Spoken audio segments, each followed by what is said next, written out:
Welcome back to education world. आज की इस वीडियो में हम चैप्टर 3 फर्स्ट ईयर फिज़िक्स का मोशन जो चैप्टर है उसे डिस्कस करेंगे। प्रीवियस वीडियो में मैंने 20 MCQs उसके डिस्कस किए थे, इस वीडियो में बाकी के 30 डिस्कस करेंगे। So this will be second part of this chapter. So बिना देरी की वीडियो करते हैं स्टार्ट। जो हमारे पास पहला MCQs है यानी 20 प्रीवियस में डिस्कस हो गई, ये 21 से स्टार्ट वो है। If a body is moving with constant acceleration then its direction में be changing, its acceleration is zero, its velocity is increasing, D none of these. तो जब कोई भी बॉडी कॉन्स्टेंट एक्सेलरेशन से मूव कर रही होती है तो उसकी जो वेलोसिटी होती है वो इंक्रीज हो रही होती है।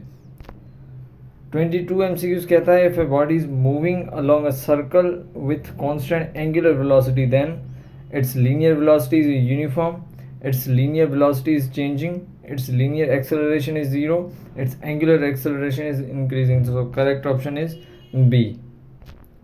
23 है हमारे पास if a body is moving with constant speed in a circle then its centripetal acceleration is directed towards the center, away from the center, tangent to the circle, none of these.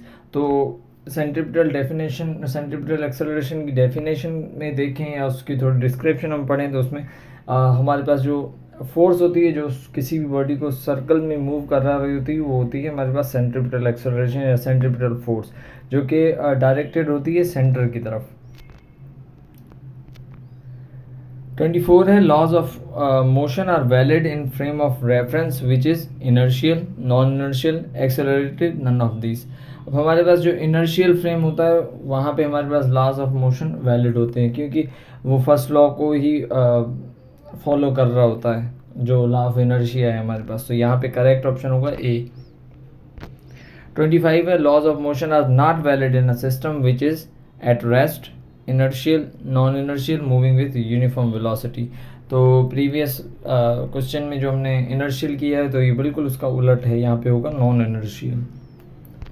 26 MCQs हमारे पास the laws of motion give the relation between mass and velocity, force and acceleration, velocity and acceleration, mass and weight. तो हमारे पास laws of motion में अगर second law of motion की बात करें तो हमारे पास वहाँ पे एक्सेलरेशन और फोर्स की बात की जाती है, तो यहाँ पे जो करेक्ट ऑप्शन होगा वो होगा बी। 27 है हमारे पास Newton second law of motion is also called as law of acceleration, law of inertia, law of gravitation या लॉ ऑफ थर्मोडाइनमिक्स। तो हमारे पास जो सेकंड लॉ ऑफ मोशन होता है वो F = ma होता है, जो कि यहाँ पे करेक्ट ऑप्शन होगा लॉ ऑफ एक्सेलरेशन। 28 है हमारे पास the force acting on a body of mass 10 kg falling under gravity is 98 Newton, 9.8 Newton, 0 Newton and 49 Newton.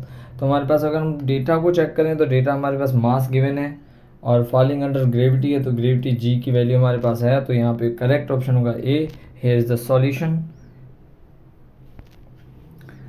29 MCQs है जिसका मैंने सॉल्यूशन भी कर दिया है यहाँ पे।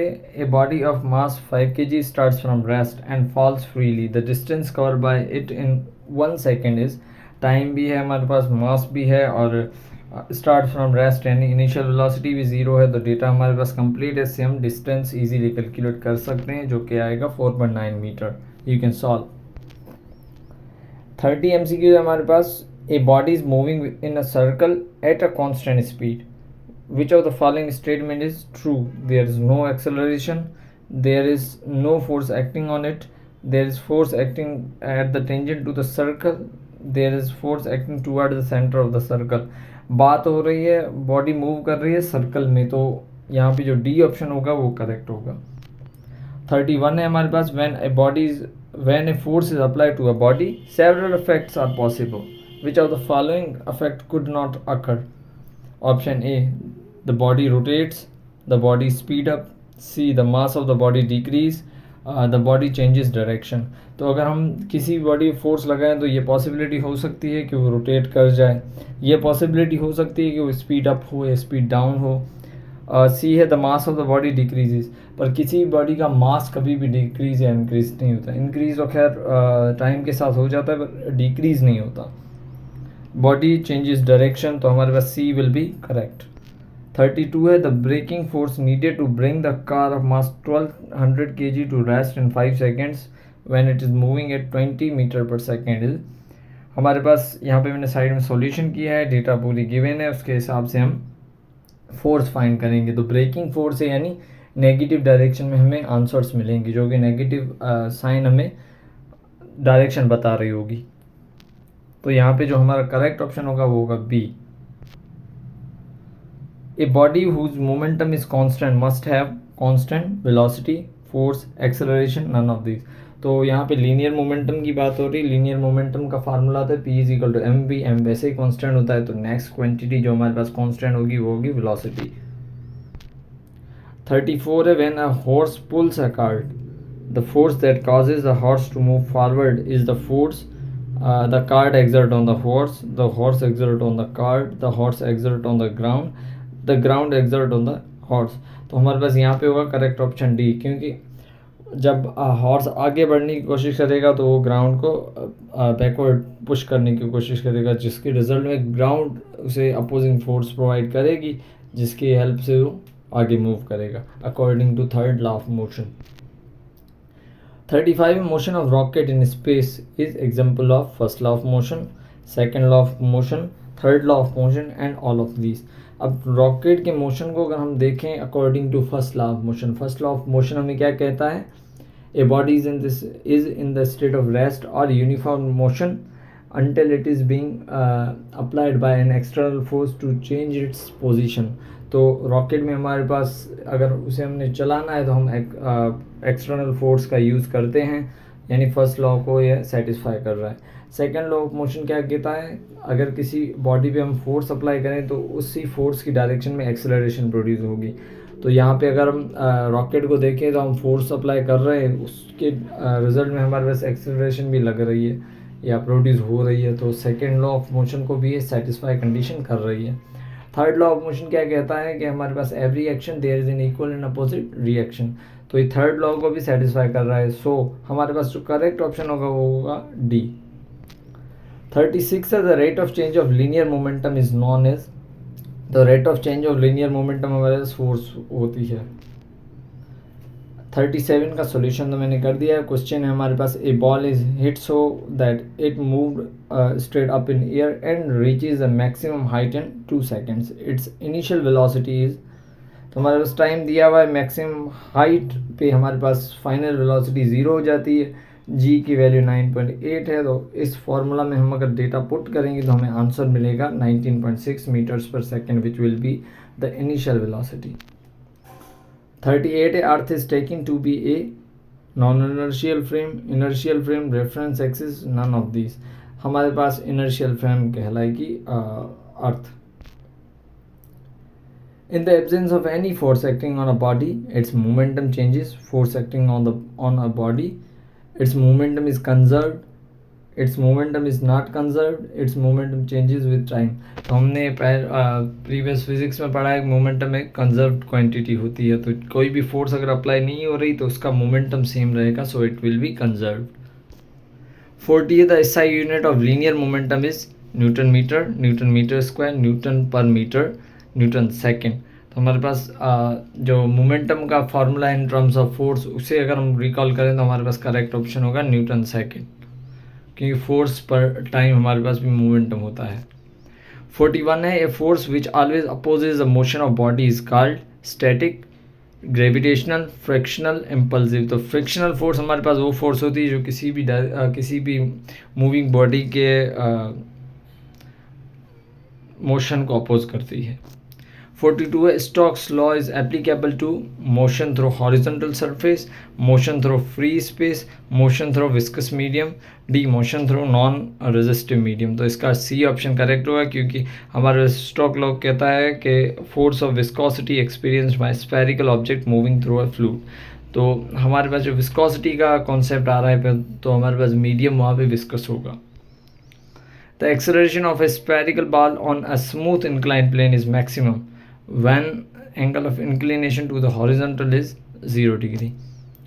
44 है, when a force of 4 Newton act on a mass of 2 kg for a time of 2 seconds, what is the rate of change of momentum। तो तो हमारे पास अगर ये सॉल्यूशन आप देखें तो हमारे पास जो डेटा गिवन है उसके हिसाब से हमारे पास rate of change of momentum का फार्मूला होता है change in momentum divide by change in time, और चेंज इन मोमेंटम का फार्मूला आता है फाइनल मोमेंटम में से इनिशियल मोमेंटम को सब्ट्रैक्ट करना। अब इनिशियल मोमेंटम ज़ीरो है क्योंकि हमारे पास जो बॉडी है उसकी इनिशियल वेलोसिटी ज़ीरो है। इनिशियल वेलोसिटी ज़ीरो है तो मास से मल्टीप्लाई होगा ज़ीरो, तो हमारे पास जो मोमेंटम बन जाएगा इनिशियल वो हो जाएगा ज़ीरो। और हमें अब फाइनल मोमेंटम फाइंड करना। फाइनल मोमेंटम के हिसाब से हमारे पास फाइनल वेलोसिटी नहीं है, इनिशियल वेलोसिटी तो है क्योंकि अभी बॉडी मोशन में आ रही है, यानी इनिशियली वो रेस्ट में थी, तो उसे हम F=ma की हेल्प से कैलकुलेट करेंगे क्योंकि हमारे पास फोर्स और मास है जहाँ से हमें एक्सेलरेशन मिल सकती है। एंड देन एक्सेलरेशन को फर्स्ट इक्वेशन ऑफ मोशन में पुट करके हम फाइनल वेलोसिटी को इजीली कैलकुलेट कर सकते हैं। और फिर उसी डेटा को हम इस ऊपर वाले फर्स्ट फार्मूला में या सेकंड फार्मूला में पुट करेंगे तो हमें जो आंसर मिलेगा वो 4 kilogram metre per second square मिल जाएगा। 45 क्वेश्चन है, a force of 20 newton act on a body of mass 100 gram, the acceleration produced in the body is 200 metre per second square. अब इसका जो हमारे पास फोर्स गिवन है, मास को हमें ग्राम से किलोग्राम में कन्वर्ट करना है, उसके बाद आप फॉर्मूला को यूज़ करेंगे और acceleration will be found easily. 46 है, if A body is at rest it may have momentum, velocity, acceleration, energy. अच्छा, अगर कोई बॉडी रेस्ट में तो उसका मोमेंटम उसमें कोई भी नहीं होगा, वेलोसिटी भी ज़ीरो होगी, एक्सेलरेशन भी ज़ीरो, पर उसमें एनर्जी लाई करेगी, यानी उस बॉडी में एनर्जी होगी।